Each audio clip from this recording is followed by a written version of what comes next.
Ada apa dengan negeri ini? Investasi Cina mampu mengusir puluhan ribu rakyat Indonesia. Apakah Indonesia butuh dengan mereka? Jelas tidak, mereka yang butuh dengan kekayaan Indonesia. Saya ingin cerita sebenarnya apa sih yang berubah terjadi sehingga terjadi. Kita tahu sampai 2016 saya menganggap beliau masih memihak kepada rakyat. Sampai menteri-menteri yang memihak kepada rakyat itu diberhentikan. Kita tahu semua saat itu Rizal Ramli diberhentikan, Sudirman Said diberhentikan, kemudian Anies Baswedan diberhentikan, Peri Musilaban almarhum diberhentikan. Jadi hampir semua menteri yang menyuarakan kepentingan rakyat itu diberhentikan. Dan digantilah dengan menteri-menteri berbasis pengusaha. Jadi terjadi perubahan di 2016. Dan sampai sekarang sebagian besar menteri berbasis pengusaha. Dan Pak Gatot, Pak Batiar Mansyah pernah di kabinet. Terbayang nggak menteri-menteri itu kalau berkumpul pengusaha itu? Apa yang kira-kira dibahas? Saya tidak melihat lagi ada menteri berbasis aktivis dan memperjuangkan rakyat. Sekarang tidak ada. Akhirnya terlalu bodoh kita kalau mengharap bahwa ada dalam pemerintahan yang memikirkan rakyat. Jadi saya kaget kalau ada orang yang berharap kepada mereka. Jadi itu tanda belok yang sangat tajam di 2016. Di 2015 kita masih perang. Kejar Papa minta saham, kejar Freeport, kejar yang lain. Tapi setelah itu mulai 2017 tambang nikel diserahkan ke Cina. Semua undang-undang yang menghalangi investor itu diubah. Sampai puncaknya Omnibus Law. Itu semua diubah. Jadi saya katakan tikungan kudeta oligarki berbasis investasi terjadi di 2016 dan berlanjut di 2000 dan sampai sekarang. Nah, ini berlanjut sampai sekarang, termasuk partai politik juga diambil alih. Jadi kekuasaan sekarang adalah kekuasaan oleh para investor. Jadi bukan kekuasaan politik. Politik adalah alat investor untuk mengobjektifkan kepentingan subjektif dia. Itu istilah yang sering saya pakai. Apa yang dimaksud mengobjektifkan kepentingan subjektif adalah mereka kongko-kongko, para pengusaha ini menyatakan ada yang menghambat nih investasi kita, maka hubungi partai politik, kota partai politik, kami punya ide mau mengubah undang-undang ini, maka diubahlah undang-undang itu. Jadi sederhana sekali negara ini sekarang.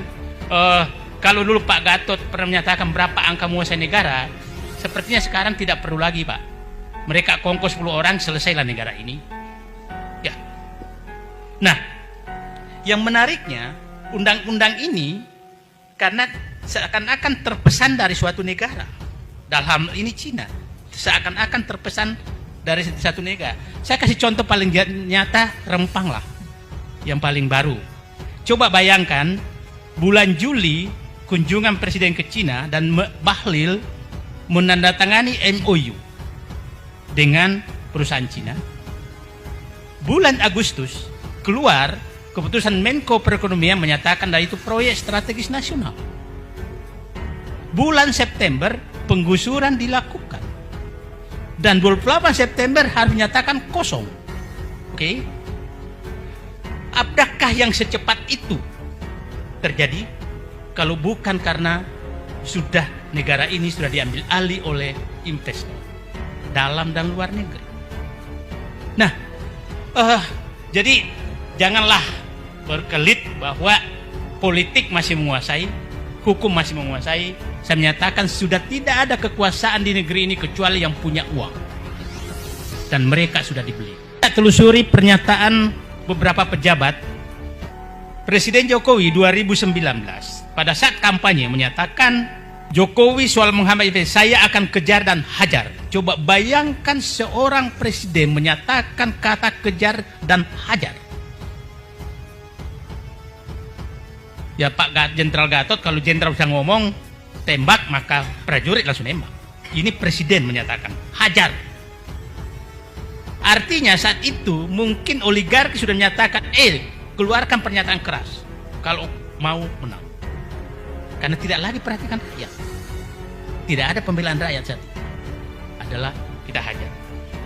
Tanggal 3 Desember 2021 setelah menang, Jokowi perintahkan Kapolri copot Kapolda yang tak kawal investasi. Makanya jangan heran pada saat pesawat mengantar tenaga kerja asing Cina datang ke Sulawesi Tenggara itu dikawal oleh polisi. Dikawal karena akan dicopot kalau dia enggak dilakukan. Nah, kemudian Pak Luhut Desember 2022, 1 Desember, Luhut ancam bulldozer orang-orang yang halang-halangi investasi ke RI. Di bulldozer. Semua kata-kata yang terlalu kasar kepada rakyat demi investasi sudah keluar dari pemimpin tertinggi negeri ini. Jadi kalau yang rempang itu hanya pelaksanaan daripada instruksi tertinggi dari pemimpin negeri. Nah, berapa hari lalu Menko Polhukam yang saya sering teman diskusi, yang saya anggap ini Prof. Mahfud MD,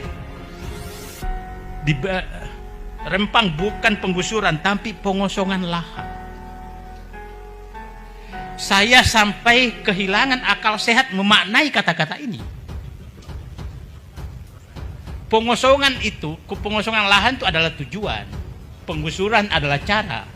Sama dengan land clearing. Land clearing itu tujuan. Membakar adalah cara. Bayangkan seorang profesor doktor bisa mencari berkamuflase dengan kata-kata demi pembenaran. 2 hari lalu keluar lagi pernyataan menteri, mantan Panglima TNI, menteri ATR, menyatakan mereka tidak punya sertifikat. Mana ada tanah adat punya sertifikat? Ya, HP juga belum. Nah, terus datang investor dari Cina yang tidak punya apa-apa bisa menggusur rakyat yang ratusan tahun ada di sana. Punya apakah investor Cina itu? Tak punya apa? Punya presiden. Punya uang. Dan mohon maaf, Rempang ini adalah puncak gunung es yang terjadi banyak di tempat lain. Marawali, Sangihe, Maluku Utara, Kalimantan Barat, Kalimantan Timur, Sumatera Barat. Jadi saya berharap mari selamatkan negeri ini dari tangan-tangan investor yang dibungkus investor. Saya ingin katakan, jangan kita dikelabui dengan kata investor. Investor tuh bisa menjadi aneksasi bangsa ini. Hanya bisa dikatakan investor apabila memberikan 5 manfaat. Kalau tidak memberikan ini maka dia penjajah. Oke Pak? 1, meningkatkan pendapatan negara. Yang kedua, mendorong pertumbuhan perekonomian nasional. Yang ketiga, menampung tenaga kerja. Yang keempat, meningkatkan kesejahteraan rakyat. Yang kelima, meningkatkan nilai tambah sumber daya alam dan dinikmati oleh rakyat. Itu baru investor nama. Kalau 5 hal ini tidak terjadi, maka dia adalah penjajah.